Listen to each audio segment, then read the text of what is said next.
Assalamu alaikum Sanbonani, hello. Welcome back to FTLF Podcast. Today we have our Champions League review podcast, and we're going to go over the Europa League and the Champions League. Before we do that, let's introduce our hosts. First of all, my name is Gusto, y'all know me already. And now, the other guys. My name is Manzar, I support Manchester City, and I'm here to review the Champions League and the Europa League. Let's pass it on to Toby. Hey guys, Toby here, co-host along with Gusto with For the Love of Football, of course. Why y'all so tense? Jeez. We're not tense. I mean, most of y'all know us. If y'all don't, welcome to our channel. This is the #1 sports commentary podcast in the Middle East. And let me pass it on to Mr. Mohammed, United fan. I'll just keep it simple as that. You know me. We all know that what happened last night in Lisbon, where PSG were triumphed, a 1-0 win. It was very dramatic, and I feel like we have to acknowledge the other final. Toby? We had the Europa League back on Wednesday with Sevilla taking on Inter Milan. Very tight game, we can say, with a deficit of 5 goals. 3 from Sevilla, getting that last minute. 2 goals by De Jong. Yeah. And that amazing last goal from Diego Carlos. Oh, it was Diego Carlos who scored the last goal. And I think that was one splendid goal, wasn't it? Especially for such a big against a big team like Inter Milan and one of the best managers. So we'll get more into that. Definitely. Moving on. I feel like we should just jump into the statistics from this very historic Champions League. I feel like this season was different in the sense that no fans meant there was a lot more tension in every single game that you watched, and that showed in the scores because there's only one team that dominates in pretty much everything. Let's go from the goals scored. The top 5 teams were Bayern Munich with 43 goals. This is going to show on the screen, by the way. Paris Saint-Germain with 25 goals. Look at that difference between first and second place. What do you guys think about that? I think the thrashing to Barcelona played a big part. The 8-2 goal deficit was... Oh yeah, we're going to talk about that later on. But right now, let's just talk about the rest of the stats. The total attempts for shots were 242 for Bayern, 155 for Leipzig. Man City had 148, Liverpool with 143, Real Madrid with 144. Attempts on target, guess who's leading again? 101, Bayern Munich.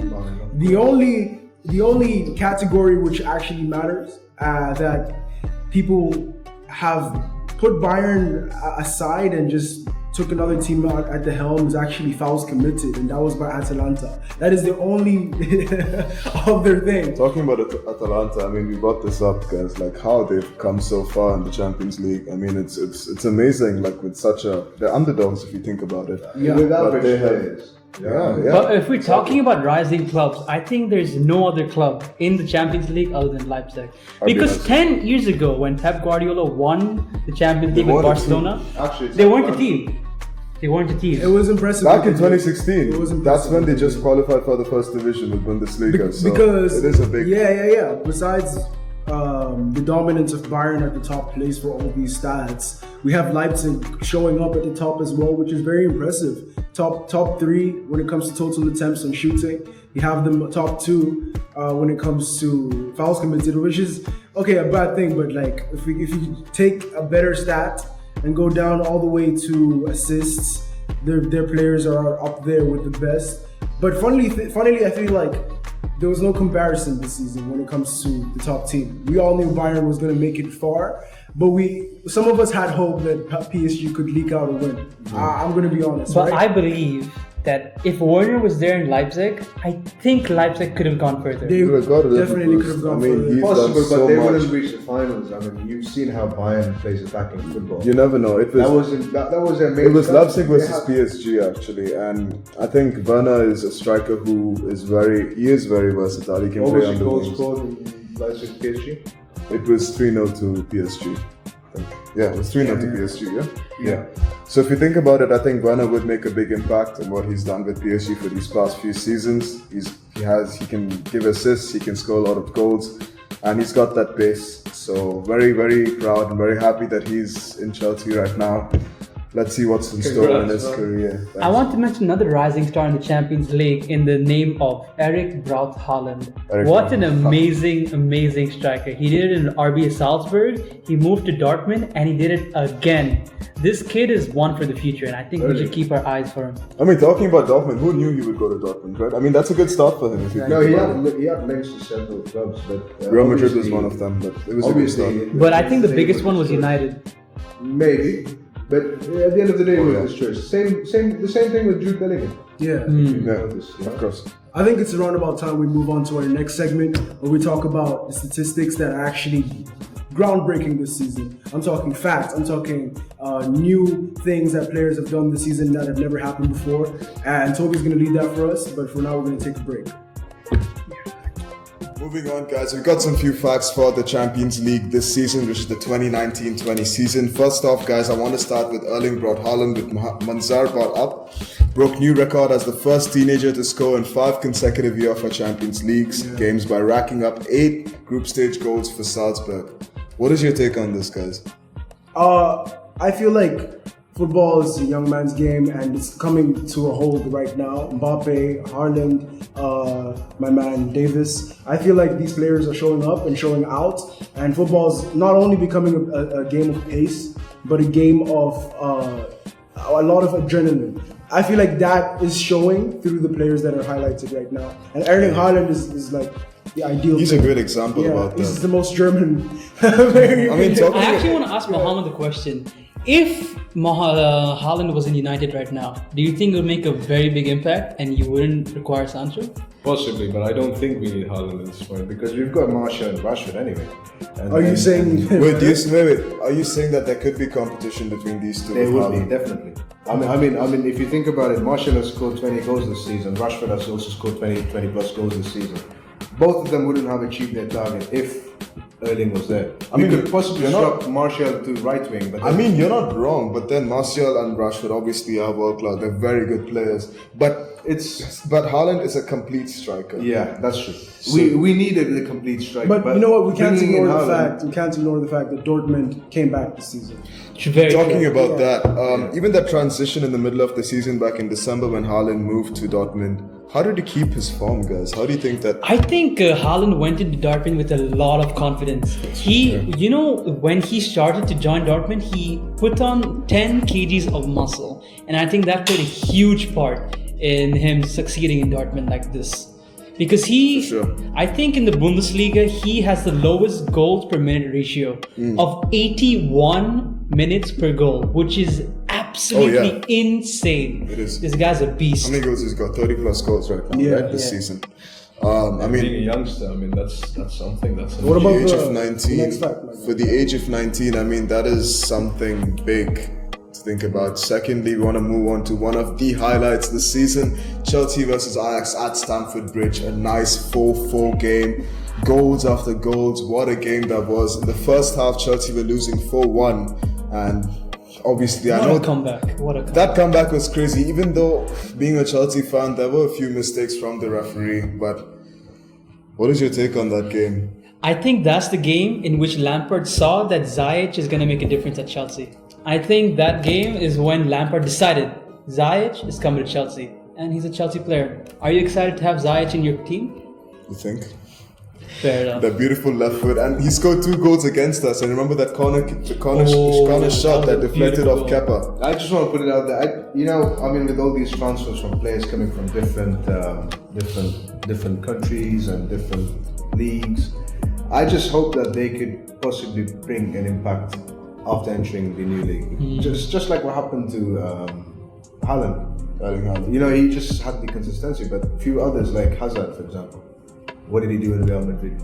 Not much.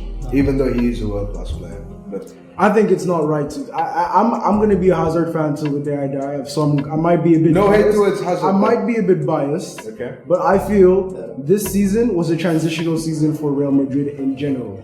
Like, there was a lot of teams this season which you saw and were like, this is not Barca. This is not Madrid. This is really not Chelsea. Let's be honest. this is not Manchester United. Let's be honest, because these teams are world-class teams, but this Sleeping year, giants. Injuries. Yeah, exactly. That's the word I was looking for. Sleeping giants. But when Zidane came in and turned down Real Madrid's farm, because Real Madrid were third. He was the only guy who could have done that.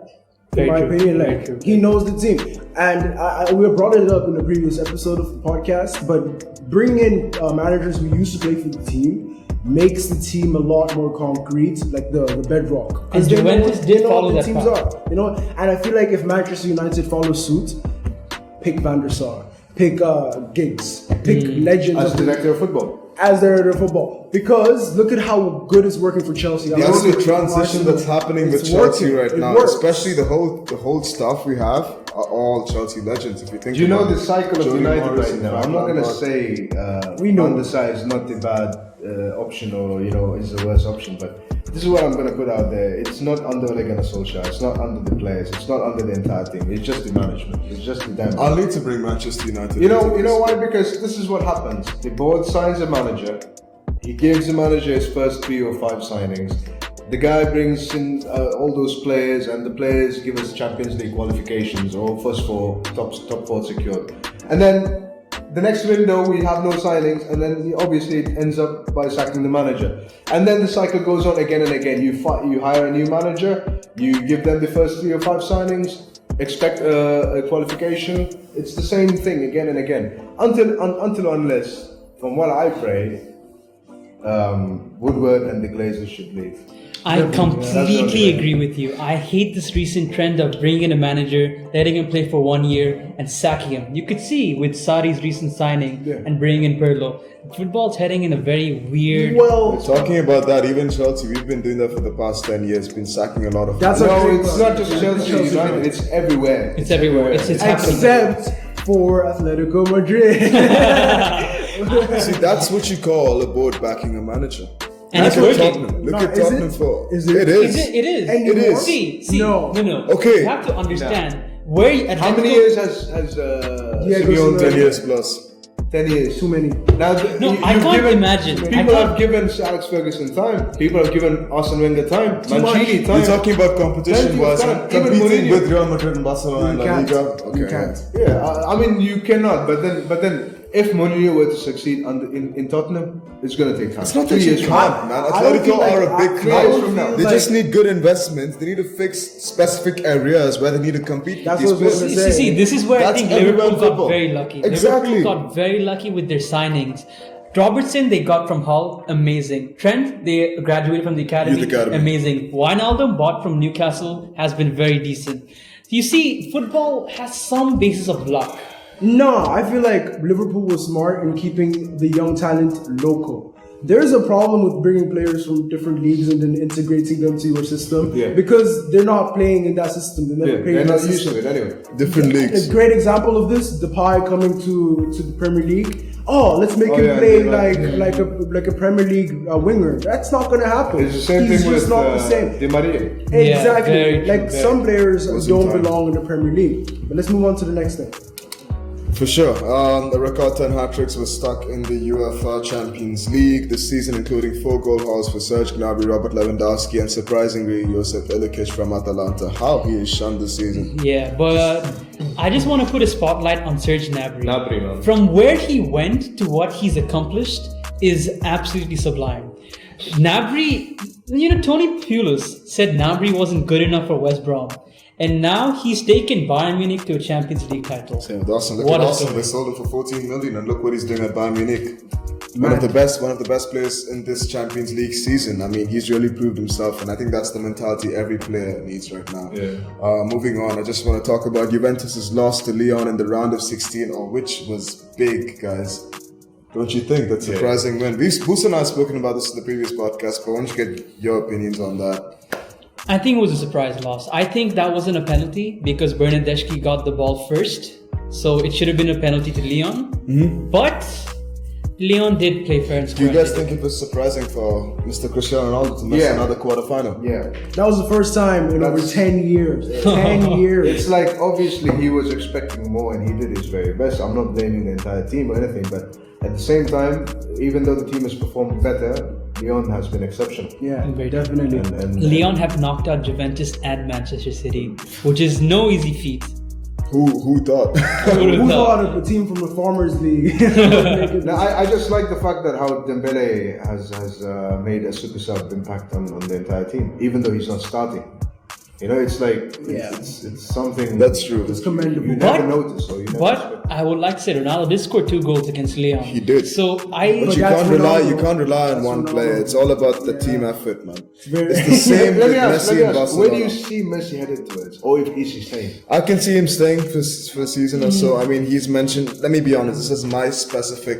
This is like. Let's give it our my opinion. all take. Hot take. You know, Ronald Koeman is in. He's the new manager of FC Barcelona. He mentioned earlier 2 hours ago, that he doesn't see Suarez in his plans. So I can see Terminated Suarez his having to contract. terminated his contract. Actually, that's good. You know why? Because if from my perspective, I see Barcelona competing again for the title only if they sell people like Suarez, Vidal. Messi. and The DK. reason I'll They tell you need why. Messi. I'll tell you why they do not need Messi. First of all, you're selling Suarez, who's a player that links really well with Messi. Like, we know this. You don't have to sell Griezmann if you're Barcelona. This is why. It's time for a rebuild in a team which was once the best team in La Liga. And when that happens, they do not need Messi. The reason why, imagine how much market cap they would get just from selling Messi. Just out there, a lot of funds to build an entirely new team with fresh stars to compete in the Champions League, which is requiring a lot more young it's more players. like cutting a down lot costs. more young players. It's cutting costs. If you want Messi to retire in Barcelona, sure, send him away, let him play, get some money back when he comes back from a lower release cost. Oh, you mean for long? Exactly. Like, we don't need a team which is based around Messi anymore, because that's expired. You've seen that this season. It doesn't work anymore. But Buso, It doesn't work anymore. It doesn't work because he's not getting that support. It's not. Hold Look how up. they've It's got- not a no, one-man team. Hold up. They got 82 points. Bayern Munich got 82 points. Bayern Munich won that league. And look at Barca, they were second place. That means something is wrong. And that means Messi doesn't need to be in that team anymore. Messi's only goal right now is to achieve more success in the Champions League, is to achieve more success scoring and becoming one of the greatest of all time. He's not going to do that in Barcelona right now. I feel that. completely disagree with you. I disagree Messi too. is the best Messi player is the heart of Barcelona. in the world. But they You know, don't if- need- if- about no, this. no, Think if about this. Barcelona- No. From Barca my needs- perspective, Barca if needs Barcelona Messi more sell than- Messi, I would more than I be don't more see than that happy. Barcelona Can I will put it go out there? to quarterfinals, man. Juventus best player right now. Who? Cristiano Ronaldo. That's a stupid Okay, did they qualify? question. They didn't, because it's not just one man. You need a whole team. The Yeah, whole that's why team. I'm The whole saying, team if you depends wanna on do Ronaldo. This is my Messi has to thing. get But back. isn't This Messi's is my fault? thing. This is my thing. A manager's job. What is a manager supposed to do? Coach his players. When you have a world-class player in your team, what is the rest of the team supposed to do? Play around him. Play around him. Play around the main player. And I don't think any of the Barcelona managers this season, started from Ernesto Valverde, Luis Enrique, he had an amazing front three. Suarez, Messi, Neymar, that worked out. What happened the next season? It did not work out. He got sacked. Ernesto Valverde came in. What did he do? They didn't qualify after the quarterfinals. Kike Setien came in. But is it fair? Is it fair to blame the managers when the players It are playing is trash? completely It is 100%. completely- It is no. See, I It's agree true. with You are right. No, I agree with you. But then again, guys, you guys are blaming the manager. Can I'm you blaming forget the about players. the board? No. I'm You blaming cannot the forget players. about the not the board. manager. You cannot forget about the board. No, it's not the manager. The board isn't doing the right thing, hiring managers. They don't take that time. Doesn't make sense. This what you're trying to Barcelona say. team won last season, and this season they couldn't. Exactly, because the game has evolved. But you know what? Let's take a break because the tensions are getting hot. Let's come back and talk about what's important. Transfer talk. Let's go. Welcome back to the final segment. Now we're going to talk about transfer rumors. And everyone knows Kai Havertz, 80 million add-ons. Let's sell it. Let's talk about it. 80 plus 10 plus 10, so that's equivalent to 100 million. Really? I mean, what I meant to say, that was We get it. for people who didn't know maths, and that's what we're offering. And yeah, the deal has been agreed. All that's left is for the club to announce it on the social media, which will happen sometime during this week. But honestly, for a player like Kai Havertz, he has been a young talent and a young prospect for Bayer Leverkusen and Bundesliga. He's won the youngest ever goal scorer in Bundesliga back in 2017-18. But with that amount of money, that is a bit too much from our side. But knowing Chelsea Football Club, this is what we do. So it is what it is, and I'm very happy. It's going to be a good project by Frank Lampard. But I think 80 million could have been spent defensively rather than paying so much for a youngster. But to plug those holes, Thiago Silva has been offered a 2-year contract. Yeah. What are your opinions about that? Big one, Manzar. Guys, I mean, it's honestly like a big transfer, especially it's a free transfer. And PSG, Tomori's off his way. Tomori's on his way out. No, he's not. He's going to be second. No, Silva is going to start. I'm sure he's going to start along. Do you think this guy Zuma deserves the or captaincy? Who? Silva? Straight off the bat, though. I mean, no, because Aspi is our main captain and he is our skipper and he's been in the club for so long and Lampard believes in him. He has that motivation and energy. That's like the main thing of being a captain. It's similar to David Silva, how he was at Manchester City. And Lampard backs Aspi a lot. What about Fabrizio Romano then? Yeah, Fabrizio Romano's facts are usually true because he is a journalist and he usually talks to the club's board and he quite reliable. He usually contacts on his own phone like the agents of players, so which is why all his facts are pretty obvious. So Thiago Silva is going to be a big defender for us because of his physicality. I think we used to lack that compared to Zuma. We needed that in the back four. We do needed someone who has strength. He's a leader. He's a leader. And having 2 leaders in the squad. Look at John Terry when he was an with us. experience level too. Yeah, they're very similar players if you ask me. Chelsea John Terry and signed Thiago a Silva. lot of players this year.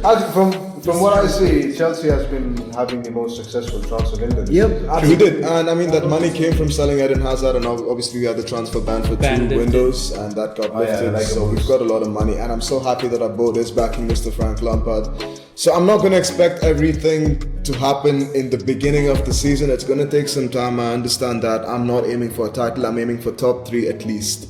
So it's going to be a good season. I'm looking up to it, and I'm so excited. Top 3 for sure, no doubt. I mean, you can never tell, man. I mean, both of our clubs this previous season had the same points, 66 points, just the matter of goal difference. And then look at us. Like the next transfer window that came up ahead, you guys make 5 signings already, and we've got none. Yeah. I mean, you guys have spent a lot of money in the past few years. No, it just like the other Manchester United, a big club. Are you saying us we don't have money? We do have money. Of course they do have money. It's just the board that's even if we spend so much money, we have enough money. Manchester is not a money problem. It's a team problem. Guys. That's the thing. Yeah. Now with the team, they have no issues. It's the board management. I mean, we will get to that in upcoming podcasts. Moving on, Mr. Ferran Torres from Valencia has joined Manchester City on a fee of 25, is it? 27 million. 27 million. Let's get into that, Manzar. What are your thoughts? So we signed 2 players recently. Nathan Ake from Bournemouth for 41 million and Ferran Torres from Valencia for 27. I think both were very good pieces of transfer business, and Torres is going to take some time to gel in. I think he's a long-term replacement to Sane, who has left to Bayern Munich for 60 million. And Nathan Ake is bought in to plug in holes for the left side of our defense. Because Mendy, injured. Zinchenko, not up to standard. I had high hopes for Stones, but they have not been fulfilled. Fernandinho is decent, but he's not a center back. He's not a center back. He's a center defensive midfielder. You can't plug in a guy who's 5'9" and not as physically talented in the middle of the defense. Do you see Phil Foden starting this season? Phil Foden is going to get more game time. Starting, he's going to battle for this spot. Don't you think he needs to be gone for a loan at least for 1 season? No. We are going to play first team football. Phil Foden. Phil Foden is a prospect for Manchester City, likewise with Callum Hudson-Odoi and Mason Mount and Tammy. So he is being backed by Pep Guardiola. I can see he's getting a lot of favor from them, and I don't see him leaving. Like, he is a very important he is proven himself. But if he doesn't get first team football, he definitely has to go for loan. I 100% agree. He's going to score way too much. Foden has a very specific set of skills that slot him directly in Silva's spot. We aren't going to sign anyone instead of Silva because Foden's going to take his place. What is Torres' position? Torres is a left winger. He's brought in to directly replace Leroy Sané. So it's going to be what? Leroy, Raheem. No. Where's Raheem going to play? Wait. So I think this is how our strongest 11 is gonna line up. I think it's gonna be Aguero and Gabriel Jesus. It's gonna be Sterling, Mahrez. Sterling on the right, Mahrez on the left. Bernardo Silva and Phil Foden slotting in the attacking midfield position. Right. Kevin De Bruyne playing the pivot. Right. With Rodri, who's been very decent this season, being an influential defensive figure. Rodri has proved himself when he came to Manchester City, for sure. Our defense is kind of a question mark because City are in negotiations with Napoli over Kalidou Koulibaly for 65 million, which I think is That'll be a good move for that'll you be guys. good. Even though he's got links like Chelsea, Manchester United, I think City would be a best fit, and even them spending that amount of money for such a defender. I don't think that's the problem with oil money, is it? This Money's is the never a Manchester problem. derby. We're gonna see this more when the Premier League starts, guys. Anyways, with that, I'd like to conclude for this podcast. Thank you so much for watching. Please follow us on Instagram, Facebook, Twitter, and the links are gonna be in the description. And just remember, we're doing this for the love of football.